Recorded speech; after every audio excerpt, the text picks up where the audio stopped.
বাস্তব জীবনে আসলে আমি অন্তরের মতো একদমই না। আমি খুবই লক্ষ্মী একটা মেয়ে। প্রেম করছি, প্রেমের সংখ্যা মোটামুটি ভালোই, খারাপ না। এমন না যে একসাথে 10টার সাথে প্রেম করতেছি, 10টার সাথে কথা বলতেছি, এই শোনো তুমি রাখো, তোমাকে ফোন দিই, এগুলো কখনো করি নাই।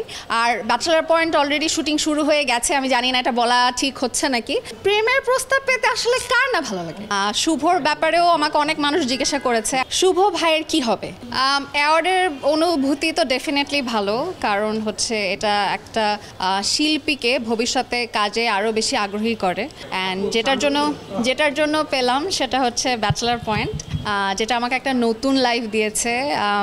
আমার যিনি ডিরেক্টর কাজল আরিফিন অমি, তার কাছে আমি অলওয়েজ গ্রেটফুল যে আমার একদমই নাম কেউ চেনে না, সবাই অন্তরা নামেই চিনে। আমি আসলে মিথ্যা কথা বলবো না, টু বি ভেরি অনেস্ট।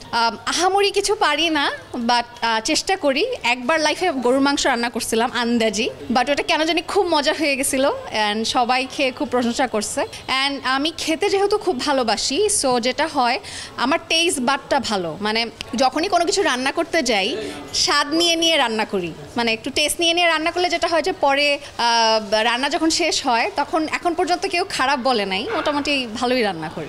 সঠিক প্যাড আর সঠিক তথ্য দিয়ে এসব সামলে নিব এক হয়ে।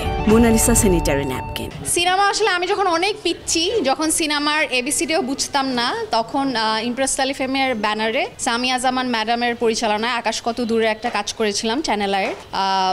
ওইটা করার পর আসলে আনফর্চুনেটলি আমার কোনো মুভিতে কাজ করা হয়নি। এখন যেহেতু অন্তরা নামটা খুবই জনপ্রিয় এবং এখন আমার অনেক দর্শক চাহিদা, মাশাল্লাহ। সো আমি চাই যে এই চাহিদাটা থাকতে থাকতে যদি কোনো ভালো প্রডিউসার বা ভালো কোনো পরিচালক মনে করেন যে এই ফেমটা কাজে লাগানো যাবে বা আমার ওই যোগ্যতা আছে মুভি করার, তাহলে অবশ্যই মুভিতে দেখা যাবে। এইটা তো সারপ্রাইজ।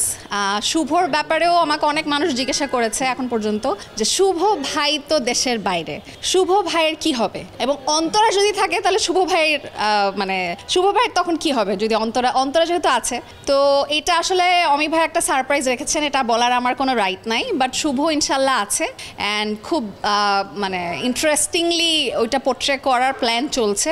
আর ব্যাচেলার পয়েন্ট অলরেডি শুটিং শুরু হয়ে গেছে। আমি জানি না এটা বলা ঠিক হচ্ছে নাকি।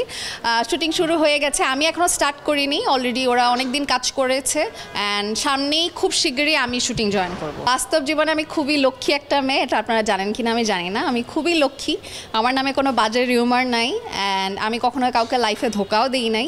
প্রেম করছি, প্রেমের সংখ্যা মোটামুটি ভালোই, খারাপ না। এবং যারাই পছন্দ করেছে, আমাকে তো অনেকেই পছন্দ করে, এখন তো সবার সাথে প্রেম করা সম্ভব না। এখন ওই দিক থেকে যদি কাউন্ট করি তাহলে তো ওদেরকে আসলে রিজেক্ট করা হয়েছে, বাট খুব পোলাইটভাবে। মানে এমন না যে একসাথে 10টার সাথে প্রেম করতেছি, 10টার সাথে কথা বলতেছি, এই শোনো তুমি রাখো, তোমাকে ফোন দিই, এগুলো কখনো করি নাই। আমি আমার রিলেশনে সবসময় কমিটেড ছিলাম অ্যান্ড সবসময় কমিটেড থাকতে চাই। মানে বাস্তব জীবনে আসলে আমি অন্তরের মতো একদমই না। আমি খুবই লক্ষ্মী একটা মেয়ে। প্রেমের প্রস্তাব পেতে আসলে কার না ভালো লাগে। এটা আসলে আমার মনে হয় আমার এখন যখন দাঁত পড়ে যাবে তখন যদি কেউ একটা প্রেমের প্রস্তাব দেয় তখন মনে অনেক খুশি লাগবে। ফাইজলামি করলাম, বাট প্রেমের প্রস্তাব পেলে আসলে ভালোই লাগে।